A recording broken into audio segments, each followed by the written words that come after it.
शताब्दी समारोह का ये अवसर हम सबका सौभाग्य है। इस पावन पर्व के हम सब सहभागी बन रहे हैं। इस पुण्य काल में मैं आप सभी संतों को नमन करता हूं। मैं भगवान स्वामीनारायण के करोड़ों अनुयायियों को द्विशताब्दी महोत्सव की बधाई देता हूं। साथियों, भारत ज्ञान योग के लिए समर्पित रहा है। हजारों साल पुराने वेद हमारे लिए आज भी प्रेरणा है। हमारे ऋषि मुनियों ने तत्कालीन समय के अनुरूप वेदों के प्रकाश में उस समय की व्यवस्थाओं को निरंतर विकसित किया। वेदों से उपनिषद, उपनिषदों से पुराण, श्रुति, स्मृति, कथावाचन, गायन, ऐसे विविध आयामों से हमारी परंपरा सामर्थ्यवान होती रही। साथियों, समय की आवश्यकता के अनुसार अलग अलग कालखंड में महात्मा, ऋषि, मनीषियों ने इस परंपरा में नए नए अध्याय जोड़े। हम सभी जानते हैं, भगवान स्वामीनारायण के जीवन के प्रसंग लोक शिक्षा, लोक सेवा से जुड़े रहे। इसी अनुभव को उन्होंने सरल शब्दों में समझाया। शिक्षा पत्री के रूप में भगवान स्वामीनारायण ने हमें जीवन का अनमोल मार्गदर्शन दिया। साथियों, आज द्विशताब्दी समारोह का एक विशेष अवसर हमें ये आकलन करने का मौका देता है कि हम शिक्षा पत्री से क्या कुछ नया सीख रहे हैं, उसके आदर्शों को कितना अपने जीवन में जी रहे हैं। साथियों, भगवान स्वामीनारायण का जीवन साधना के साथ साथ सेवा की भी प्रतिमूर्ति था। आज उनके अनुयायियों द्वारा समाज, राष्ट्र और मानवता की सेवा के कितने ही अभियान चल रहे हैं।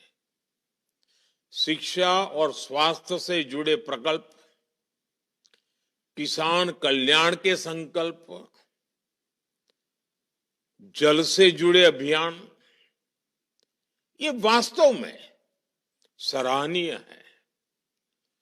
आप सभी संतजनों को, हरिभक्तों को समाज सेवा के प्रति अपने दायित्वों का निरंतर विस्तार करते देखना बहुत प्रेरणादायी होता है।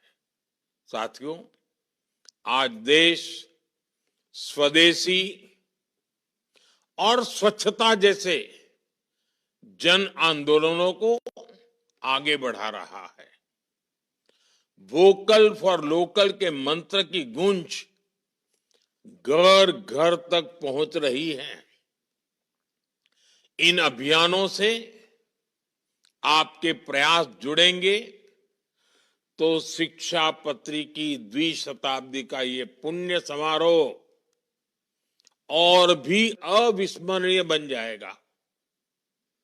आप सभी जानते हैं, देश ने प्राचीन पांडुलिपियों के संरक्षण के लिए ज्ञान भारतम मिशन लॉन्च किया है। मेरा ये आग्रह है कि आप जैसे सभी प्रबुद्ध संगठन इस काम में और ज्यादा सहयोग करें। हमें हमारे भारत के प्राचीन ज्ञान को बचाना है, हमें उसकी पहचान को बचाना है और इसमें आपका सहयोग ज्ञान भारतम मिशन की सफलता को नई ऊंचाई पर ले जाएगा। साथियों, इस समय देश में सोमनाथ स्वाभिमान पर्व का विशाल सांस्कृतिक उत्सव चल रहा है। सोमनाथ मंदिर के प्रथम ध्वंस से लेकर अब तक 1000 साल की यात्रा को देश सोमनाथ स्वाभिमान पर्व के रूप में मना रहा है। मेरा आग्रह है, आप सब इस महोत्सव से भी जुड़े,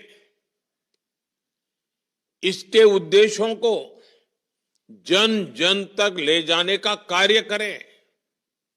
मुझे विश्वास है, आपके जरिए भारत की विकास यात्रा को भगवान स्वामीनारायण का आशीर्वाद ऐसे ही निरंतर मिलता रहेगा। मैं एक बार फिर सभी संतों, सभी हरिभक्तों और सभी श्रद्धालुओं को हार्दिक शुभकामनाएं देता हूं। जय स्वामीनारायण। बहुत बहुत धन्यवाद।